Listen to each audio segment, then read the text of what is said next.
सावन में शिव पूजा की शुरुआत कब और कैसे हुई? जानिए अद्भुत रहस्य और पौराणिक कथा। सुनिए ध्यान से, क्योंकि आज मैं आपको एक ऐसी कहानी सुनाने जा रही हूँ जो न केवल इतिहास है बल्कि हमारी आत्मा का सत्य है। यह कहानी है सावन के महीने में शिव पूजा की शुरुआत की। यह कहानी है उस समय की जब धरती काँप रही थी, आकाश रो रहा था और देवता भी डर से काँप रहे थे। कल्पना कीजिए समुद्र मंथन का वह भयानक दिन जब देवता और असुर मिलकर क्षीर सागर को मथ रहे थे। मंदराचल पर्वत को मंथानी बनाया गया था। वासुकी नाग को रस्सी, लेकिन जो निकाला वो था हलाहल, वो था कालकूट। वो था एक ऐसा विष जो पूरी सृष्टि को नष्ट कर सकता था। उस दिन जब हलाहल निकला, पूरा ब्रह्मांड कांप गया। यह विष इतना भयानक था कि इसकी एक बूंद से तीनों लोग जलकर राख हो सकते थे। देवता घबरा गए, असुर भाग गए और इंद्र तक की आंखों में आंसू आ गए। ब्रह्मा जी की आवाज कांप रही थी जब वे बोले, हे प्रभु, यह विष तो पूरी सृष्टि को नष्ट कर देगा, इसका क्या करेंगे? भगवान विष्णु भी चिंतित थे। उन्होंने कहा, इस विष को कोई नहीं पी सकता, यह तो मृत्यु का साक्षात रूप है। लेकिन तभी एक आवाज गूंजी, गहरी, शांत लेकिन दृढ़, मैं पी लूंगा। सभी की नजरें उस ओर मुड़ी जहां खड़े थे। महादेव, भोलेनाथ, नीलकंठ, शिव के इस निर्णय को सुनकर पार्वती जी का दिल दहल गया। उनकी आंखों से आंसू बहने लगे। वे बोली, हे प्राणनाथ, यह विष आपको मार देगा, मैं आपको ऐसा नहीं करने दूंगी।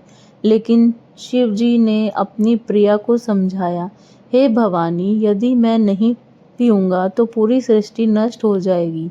मेरे सिवा इसे कोई नहीं पी सकता, और फिर तुम्हारा प्रेम मुझे कभी मरने नहीं देगा। पार्वती जी का दिल टूट रहा था, लेकिन उन्होंने अपने पति के महान उद्देश्य को समझा।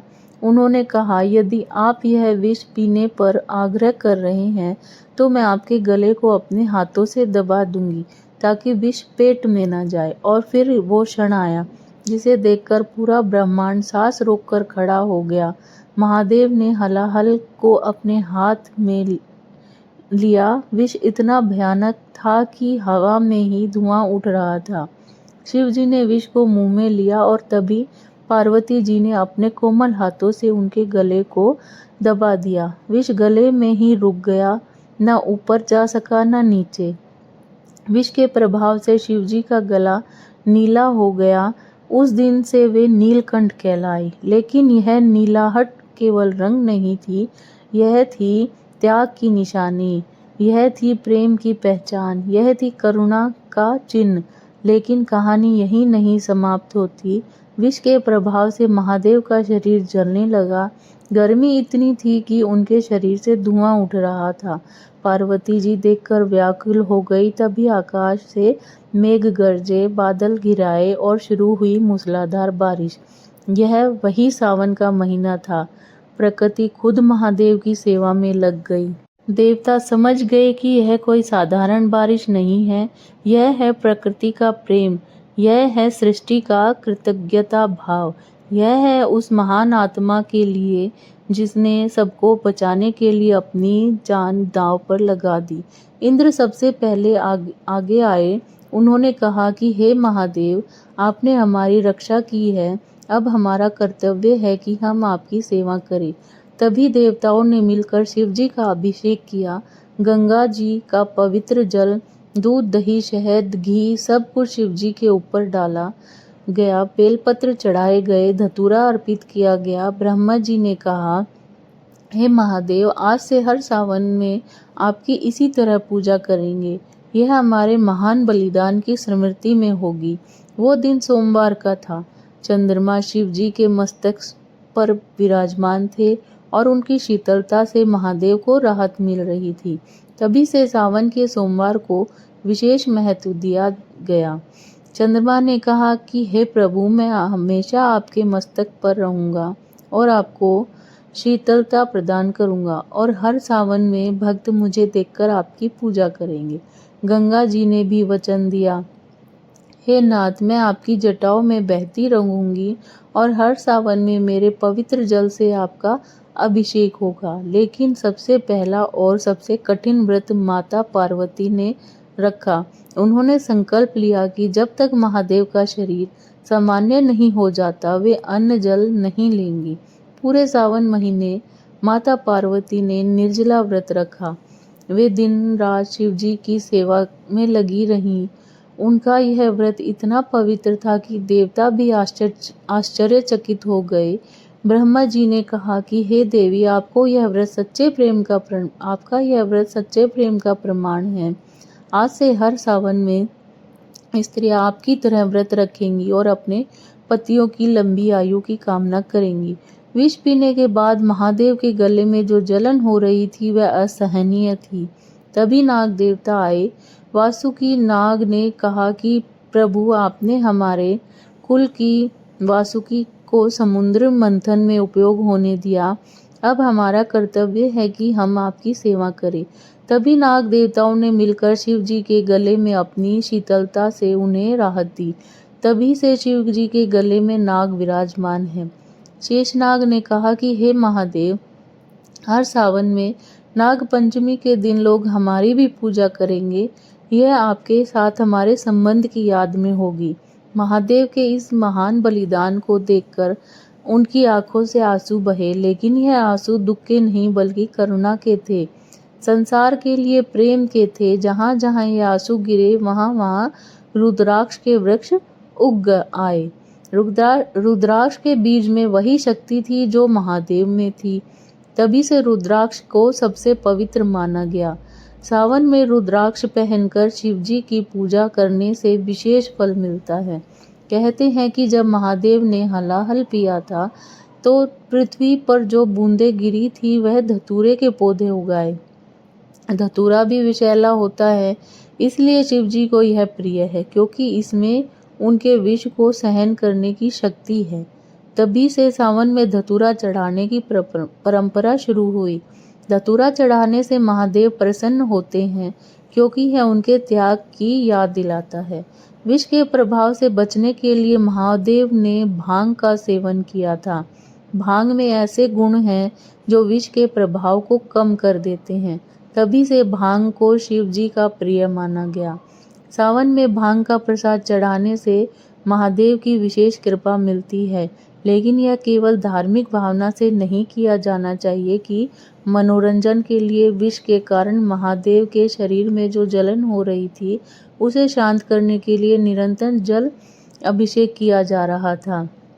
यह जल केवल पानी नहीं था बल्कि भक्ति का प्रतीक था, सेवा का भाव था, प्रेम की धारा थी। तभी से सावन में जल अभिषेक की परंपरा शुरू हुई। जल अभिषेक करते समय यह भावना होनी चाहिए कि हम महादेव के शरीर में जलन को शांत कर रहे हैं। गंगा जी के पवित्र जल से अभिषेक करने के लिए देवता दूर दूर से जल लेकर आए थे। उन्होंने कांवड़ में गंगा जल भरा और महादेव के अभिषेक के लिए लाए। यह पहली कांवड़ यात्रा थी। तभी से सावन में भक्त कांवड़ में गंगा जल भरकर शिव जी के अभिषेक के लिए लाते हैं। यह यात्रा केवल धार्मिक क्रिया नहीं है बल्कि उस महान बलिदान की याद में की जाती है जब देवता महादेव की सेवा में कर रहे थे। और तो गंधर्वों ने मधुर संगीत गाया। यह संगीत इतना मधुर था कि महादेव को शांति मिली। इस संगीत में शिव जी के गुणों का वर्णन था, उनके त्याग की प्रशंसा थी। तभी से सावन में भजन कीर्तन की परंपरा शुरू हुई। बोल बम के नारे भी इसी समय शुरू हुआ। यह नारा महादेव के साहस और त्याग को याद करता है। सावन में महादेव की पूजा देखकर सती अनुसुईया ने भी व्रत रखा। उन्होंने कहा, हे प्रभु, आपका यह बलिदान अतुलनीय है। मैं भी आपके लिए व्रत रखती हूँ। अनुसुईया जी का व्रत इतना पवित्र था कि त्रिदेव भी प्रभावित हुए। उन्होंने अनुसुईया को वरदान दिया कि जो भी स्त्री सावन में सच्चे मन से व्रत रखेगी उसे सुखी गृहस्थी मिलेगी।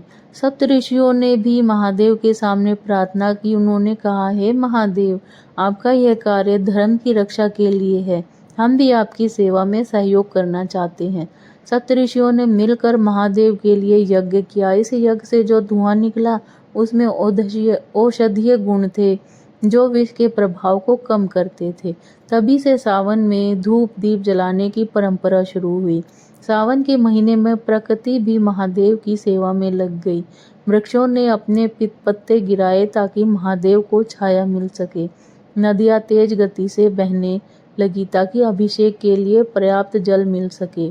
फूलों ने अपनी सुगंध बढ़ा दी, हवा मंद मंद बहने लगी, सूरज की किरणें कोमल हो गई। यह सब महादेव के आराम के लिए था। इस घटना के बाद कई तीर्थ स्थान बने। जहाँ जहाँ महादेव के विष की बूंदें गिरी थी वहाँ शिव मंदिर बनाए गए। सावन में इन तीर्थों की विशेष महिमा होती है। काशी विश्वनाथ, सोमनाथ, मल्लिकार्जुन, महाकालेश्वर, यह सभी तीर्थ इसी घटना से जुड़े हैं। सावन में इन तीर्थों की यात्रा करना विशेष फलदायी माना गया है।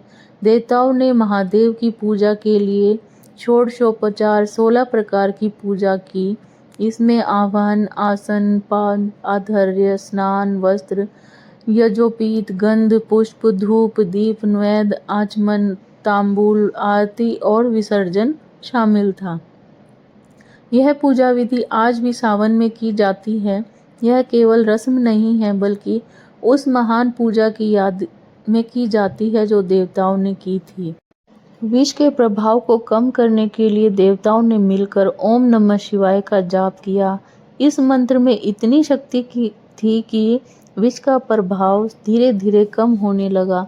तभी से सावन में ओम नमः शिवाय का जाप विशेष महत्व रखता है। इस मंत्र के जाप से भक्तों को वही शक्ति मिलती है जो महादेव में है। इस घटना के बाद ब्रह्मा जी ने रुद्राष्टक की रचना की। इसमें महादेव के उस महान बलिदान का वर्णन है। सावन में रुद्राष्टक का पाठ करना अत्यंत शुभ माना जाता है। नमामि शान निर्वाण रूपण विभून व्यापक ब्रह्म वेद स्वरूपम। यह श्लोक उसी समय की याद दिलाता है जब महादेव ने विष पिया था। इस घटना के बाद सच्ची भक्ति की शुरुआत हुई। भक्ति का मतलब केवल पूजा पाठ नहीं है बल्कि वह त्याग और सेवा भावना है जो महादेव ने दिखाई थी। सावन में भक्ति का मतलब है निस्वार्थ सेवा, दूसरों की भलाई के लिए अपना त्याग और सच्चे मन से भगवान की उपासना। यह भक्ति ही सावन का असली अर्थ है। नारद जी ने इस घटना का संदेश पूरे लोकों में फैलाया। उन्होंने कहा है, हे लोगों, महादेव ने हमारी रक्षा के लिए विष पिया है। अब हमारा कर्तव्य है कि हम उनकी सेवा करें। इस संदेश से सभी लोग प्रभावित हुए। मनुष्य लोक से लेकर देवलोक तक सभी जगह सावन में शिव की पूजा की परंपरा शुरू हुई। इस घटना के बाद समाज में एक नया परिवर्तन आया। लोगों ने समझा कि सच्चा धर्म त्याग और सेवा में है। सावन का महीना इस बात की याद दिलाता है कि हमें भी दूसरों की भलाई के लिए अपना त्याग करना चाहिए। जाति पाति ऊंच नीच के भेद भूलकर सभी एक साथ महादेव की पूजा करने लगे। यह सामाजिक एकता का संदेश था। माता पार्वती के व्रत से प्रेरणा लेकर महिलाओं ने सावन में व्रत रखना शुरू किया। उन्होंने समझा कि पत्नी का कर्तव्य केवल पति की सेवा नहीं बल्कि उनके महान कार्यों में साथ देना भी है। सावन में महिलाओं का व्रत और पूजा का विशेष महत्व है। यह केवल पति की लंबी आयु के लिए ही नहीं है बल्कि उस त्याग भावना के लिए है जो माता पार्वती ने दिखाई थी। यह कहानी युवाओं के लिए भी बहुत महत्वपूर्ण है। महादेव ने अपनी युवावस्था में इतना बड़ा बलिदान दिया था। इससे यह संदेश मिलता है कि युवाओं को भी समाज की भलाई के लिए आगे आना चाहिए। सावन में युवा कावड़ यात्रा करके इस संदेश को आगे बढ़ाते हैं। यह यात्रा केवल धार्मिक क्रिया नहीं है बल्कि सेवा भावना का प्रदर्शन है। धन्यवाद।